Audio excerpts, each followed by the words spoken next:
Hey, good morning, everybody. Long time no see. Hey, I told Dave I was coming today because there's good news, right? The lake's up. So I told him, I'm taking your thunder today, buddy. I told him he can come back in August if it gets dry out. So the best we can tell this morning was a little bit of wind, but I checked it early this morning. Looks like we're up about 14 inches. So we came up a bunch with all this rainfall we just got. So anybody that's going to be out there, just be careful. A lot of debris and things out there floating around right now. So your dock fees were due May 1st. Shame on you if you haven't paid, but just to give you an idea, we send out about 788 invoices, and I know a lot of you in here received those invoices, and we got about 87 that haven't paid yet. So if you're one of those 87, shame on you. Please get in and get it paid, because if not, we're going to hunt you down, I guess. So we're going to make sure everybody pays, because that is how we operate the state park. I've spoke about before. Roughly about 50% is a general revenue fund, which is the sales tax dollars that we all pay every time we buy something. And the other 50% of that is the revenues we collect, which is camping, dock fees, all those different things. So understand when you're paying that, you're helping to operate your state park. So lake cleanup day was April 26th. Sort of a crappy day, but it still was successful. I see Brad Fisher's here today with the Grand Lake Rec Club. They were out for a while, and I know a lot of the LIA folks were out. And also, our Auglaize County Sheriff offered up some of his inmates. He got them out for the day and had them help out. So we appreciate anybody that helped with that.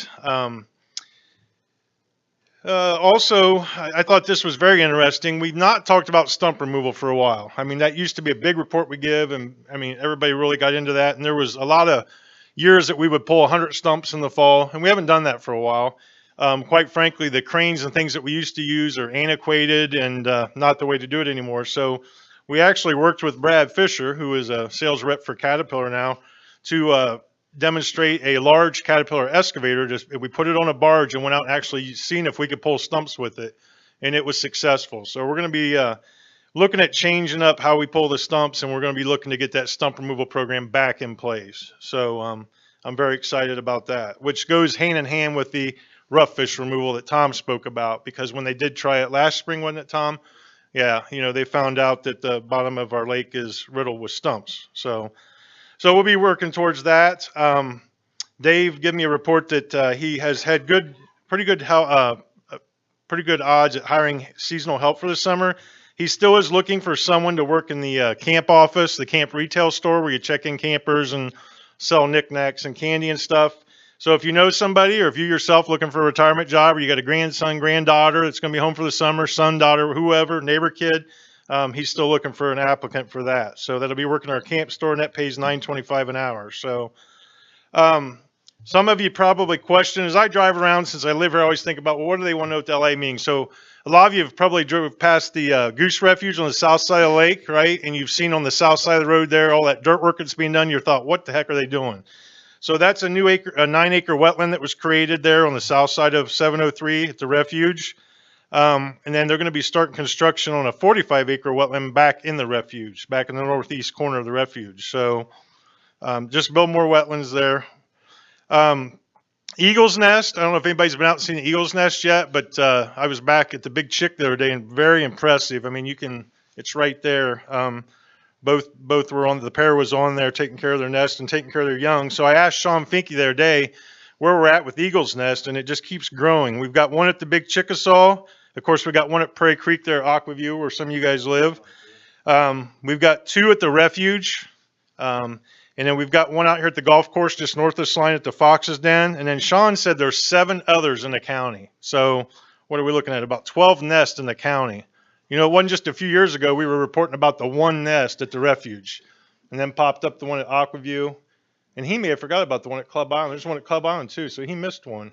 So yeah, so that's another one. So 13 of them. So that's just incredible. So, and then Donna touched on the BFL today. How many people woke up to see bass boats in your backyard this morning? I know, Tom, you did. They're all at Otterbein this morning. So I got up early, as Teresa, but I didn't lay in bed. I went and drove around to see where they're all fishing at today. So very impressive. I was telling somebody else, they started at the West Bank this morning. There's 130 boats out there today. This is called the Bass Fishing League. This is a big one. You actually drew your partner. So you either signed up as the angler, which means you had the boat, or you signed up as a co-angler.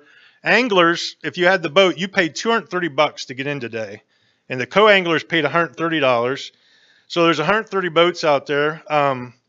So it filled our hotels last night. I mean, this week, if you drove by the hotels, you've seen there's been bass boats here because these guys have been here practicing, because the anglers are shooting for about an $8,000 purse today, and the co-anglers are shooting for about $3,000 if they catch the heaviest amount of fish. So I watched them take off this morning. It's pretty cool if you've never seen one.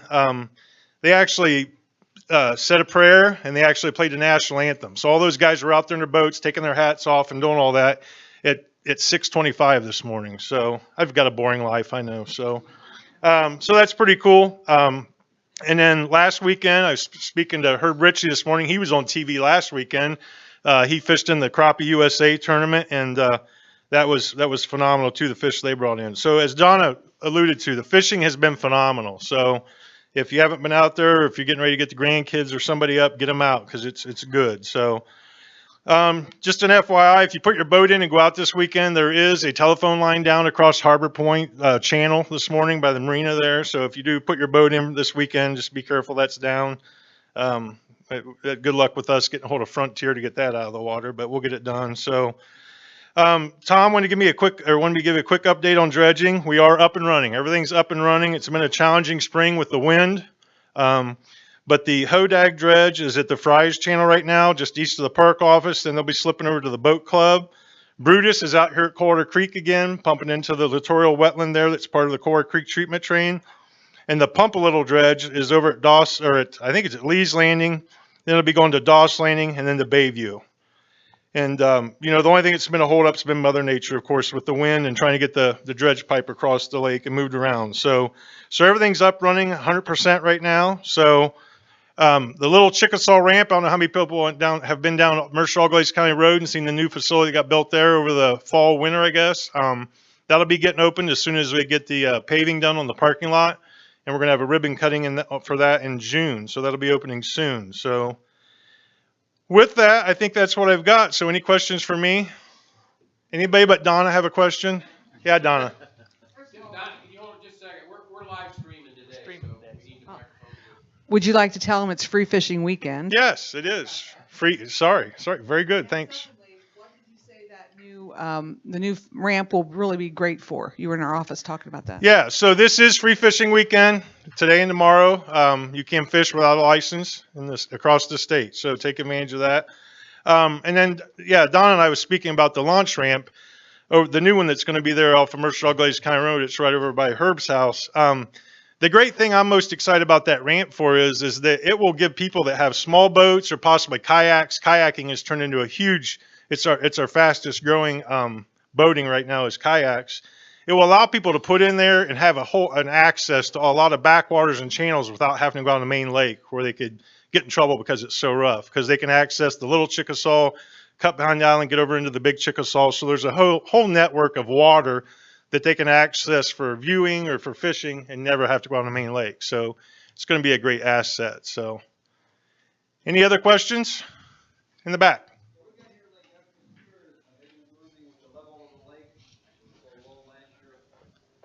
You mean with the high levels that we have right now? No. Nope. Yep, we're going to leave it where it's at. We're not going to manipulate it. Actually, I had some texts the other day about, when this rainfall was coming and people are like, you need to open the gate, you need to do something. Well, folks, realistically, we can do about an inch every 3 days. So they say it's still supposed to be raining today, which it's not. So, can we trust the weatherman? I mean, I can't. Maybe you guys can, but I can't. So we're about 14 inches up, so it's not going over the entire, it is. It is going over the entire spillway. That's right. My head's in about 20 state parks with issues right now, so bear with me. But yeah, it is going over the whole thing. But as we all know, it's going to go back down to 11 inches, which is that the 450-foot perimeter is 11 inches higher than the notch. So it's going to get back down to 11 pretty quick if we don't get any more rain. And then it's going to take a while because that 11 inches is going to have to funnel through that 50-foot cut. So no, we're not going to manipulate it. And the other thing is you couldn't manipulate it right now because if anybody that came in on 127, the beaver's, very, very full right now, and it couldn't accept any more water. So good question. Any other questions? Ed Jeffries. A little bit, Ed. Yeah, there's a little bit. I I'm crazy. I spent 2.5 hours driving down the lake this morning to see where everybody was fishing at. And there's quite a bit of flooding. You get that kind of rain that short amount of time. There's quite a bit of flooding around the lake. I'm sure many of you's backyards right now are pretty wet. So, okay, anything else?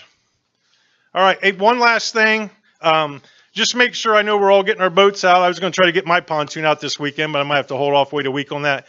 You're getting your boats out. Remember, check your registrations, make sure they're up to date, and check that safety equipment. Make sure your fire extinguisher's good.